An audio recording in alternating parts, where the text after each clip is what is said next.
Hi, everyone. In this episode, I want to talk about trauma bonds, what exactly a trauma bond is, and how it is so dangerous to a person's life.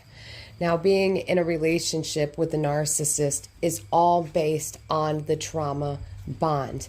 And a trauma bond can keep a person in very unhealthy and even dangerous and life-threatening situations. So that is why it is so important that people understand the depth of what a trauma bond is and why it is so hard for a person to leave these types of abusive relationship cycles. One of the main reasons a trauma bond is so dangerous to a person's life is because a trauma bond will keep a person hanging on to hope. Hope that the narcissist is going to change one day, that if a person just works a little harder, or they pray a little more, or they just wait a little bit longer, that maybe the narcissist will change.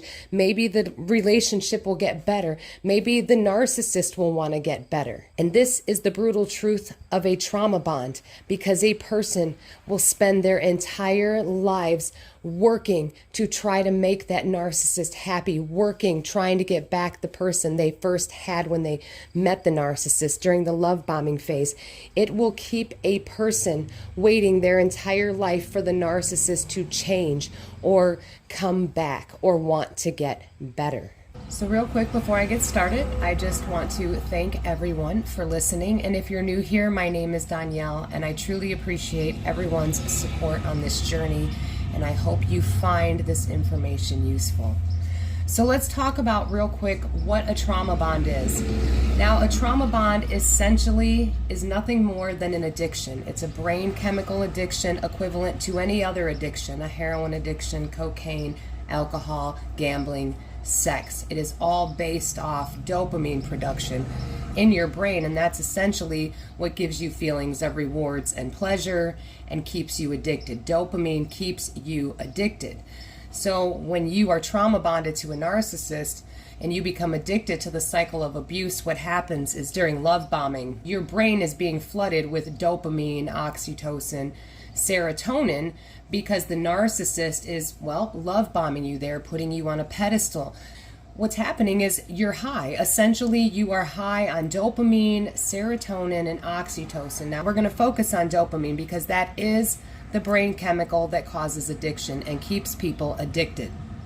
So during love bombing, your brain was being flooded with dopamine and all these other feel-good chemicals, and you became addicted. So a narcissist is after narcissistic supply, and when you're being love bombed, they're getting you addicted to dopamine. Meanwhile, they are getting endless amounts of dopamine because you are emotionally reacting to them love bombing you. So they are getting addicted to that feeling of you seeing them as perfect and amazing, and you're getting addicted to the feeling of them seeing you as perfect and amazing, because remember, it's all just a mirror. They're mirroring you. So when narcissists get narcissistic supply from your emotional reactions, they get a hit of dopamine. And that's why they are so addicted to narcissistic supply. That's why that's all they care about. Because they're drug addicts for narcissistic supply, and the only way to get narcissistic supply is from people's emotional reactions. And people are easy to come by. So a narcissist has mastered the craft of manipulation and creating masks because they're essentially chasing a dopamine high. They're chasing their addiction, and they will do whatever they have to do, create whatever mask, behave any type of way, become any person they need to, so they can secure that hit of dopamine the same way a drug addict will do whatever they have to do to secure their next hit of dope. So all of this is based off the narcissist being addicted to dopamine, and the only way to get that dopamine hit is through narcissistic supply, and the only way to get narcissistic supply is for you to emotionally react to them, and the only way for you to emotionally react to them is for them to, in some shape, way, or form, provoke you, manipulate you, do whatever they have to do.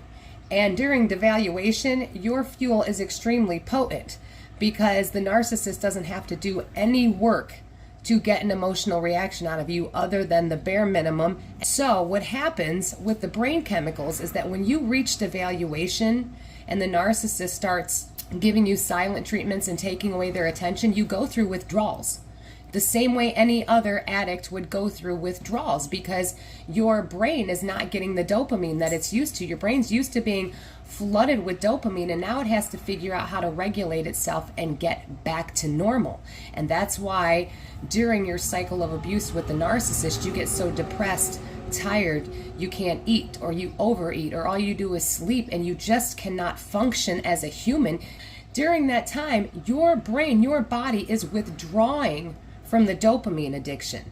And then when you start to get a little bit of strength back and a little bit of clarity, while the narcissist has you in a state of mass confusion all the time, the narcissist will sense you, because you'll begin pulling away, and you'll once again have the strength to start holding them accountable, start demanding that they treat you better. So that is when the narcissist will breadcrumb you, love bomb you for a couple days, and give you hope and show you a glimpse of who they were in the beginning. And when that happens, you get a hit of dopamine. Boom, your brain gets hit with dopamine, and all of a sudden you feel amazing again, because what you're doing is you're chasing that dopamine addiction, and all you want is for the narcissist to be who they were in the beginning. When you're addicted like that to the dopamine, your body just wants dopamine, but you, in your mind, you are like, well, it was because they were treating me good. And yeah, that's true. So all you're trying to do is chase down that person. You don't understand that what's really happening is you're chasing an addiction. You're chasing dopamine.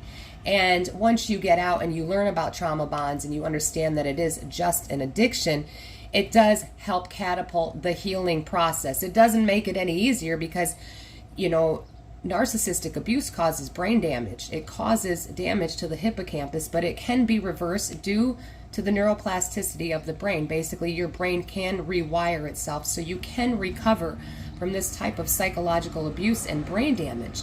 So the trauma bond, you're an addict, you're addicted, and the narcissist will repeat this cycle over and over with you. They will keep you in devaluation, and if they feel you pulling away, or they will randomly breadcrumb you, future fake you, give you a little love bomb here and there, so you get a dopamine hit in your brain, and then you feel good again, and now you are chasing after that dopamine. You went through all that time detoxing from the dopamine, while the narcissist was giving you the silent treatment, excluding you, isolating you, cheating on you, living a double life, whatever it is that they're doing. You were learning to be alone, is what you think, but actually what's happening is your brain is withdrawing. You're learning to be alone, and your body is detoxing from the dopamine addiction. And then the moment you start to get strong again, the narcissist will hit you with another love bomb, as I was saying. So you're chasing after the dopamine, but you think you're chasing after the person they used to be, which, yes, you are, but that person was never real. So I guess that's what maybe I need to clarify. Because the narcissist, that was never a real person in the beginning, all you're doing is chasing a high. Unfortunately, to our human eyes, we associate it with what we see in front of us in the 3D. So trauma bonds cause you to stay in cycles of abuse that are very dangerous.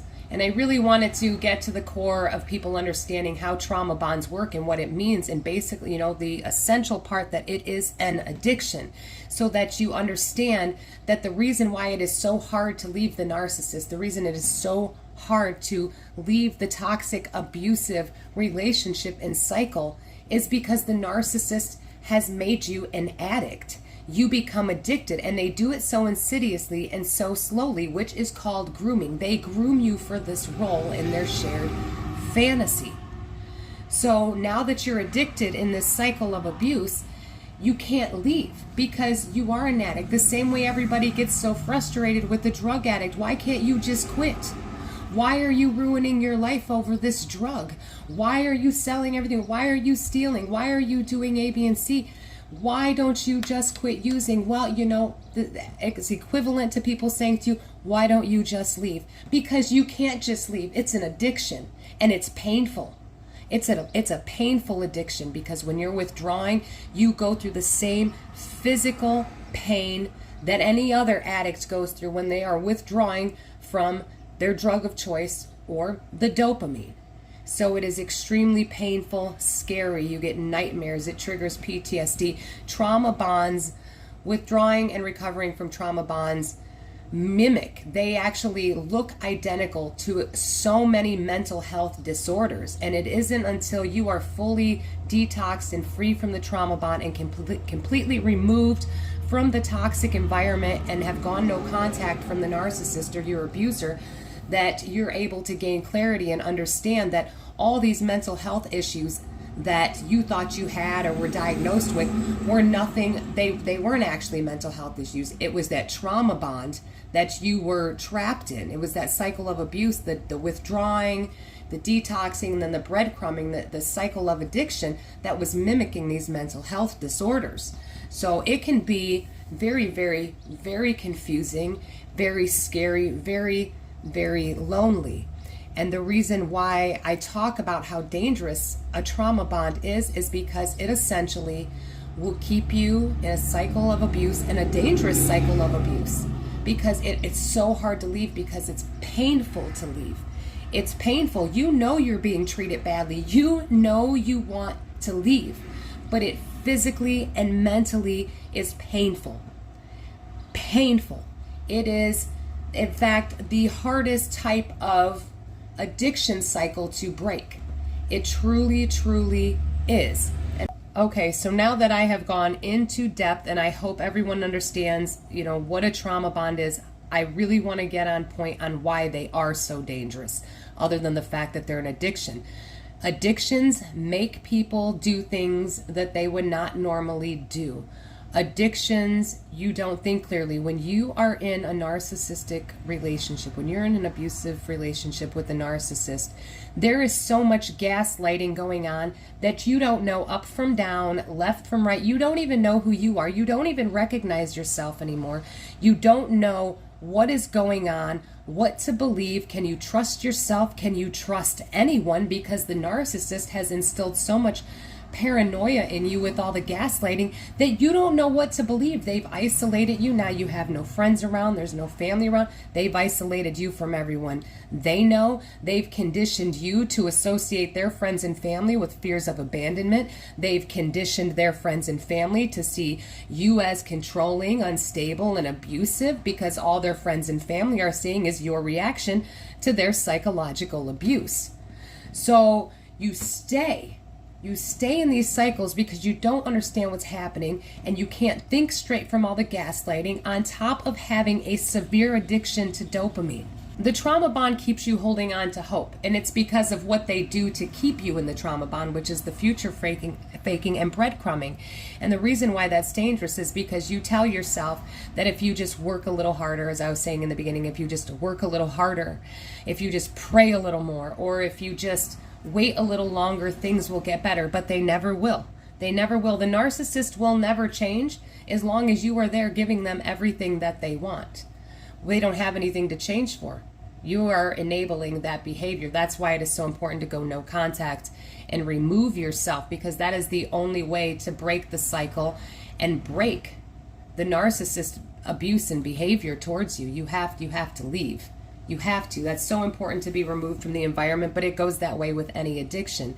And this is a real talk episode, and the reason why I've been avoiding doing this episode is because if you've listened to any of the other episodes and you've heard about my journey and what this is about, I was in a relationship with a narcissist, and essentially I got out, and I was on a mission to save this man's life. I was on a mission to do all the research, write the books, become a doctor, and try to help this man heal from his narcissism, from this level of psychological abuse that he put me through. I mean, I dedicated my life to that.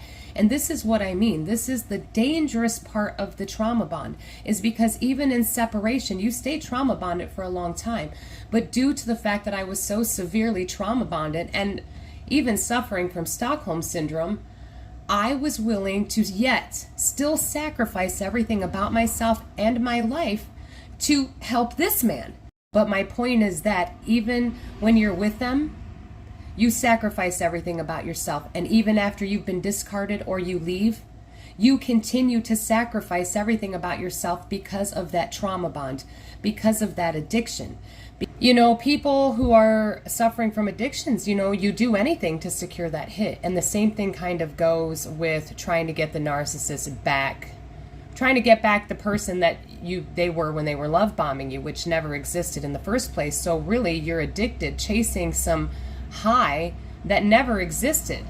Just the dopamine existed, but you're chasing after someone that was never there, and it can cause you to waste your entire life waiting for the narcissist to change, waiting for the narcissist to treat you better, waiting for the narcissist to return. Whatever it is that you are waiting on, whatever that trauma bond is keeping you hopeful for out of that narcissist, you'll be waiting forever, because right down to the future faking or false promises, the narcissist makes those promises. They future fake you because they're just trying to get their needs met at that moment.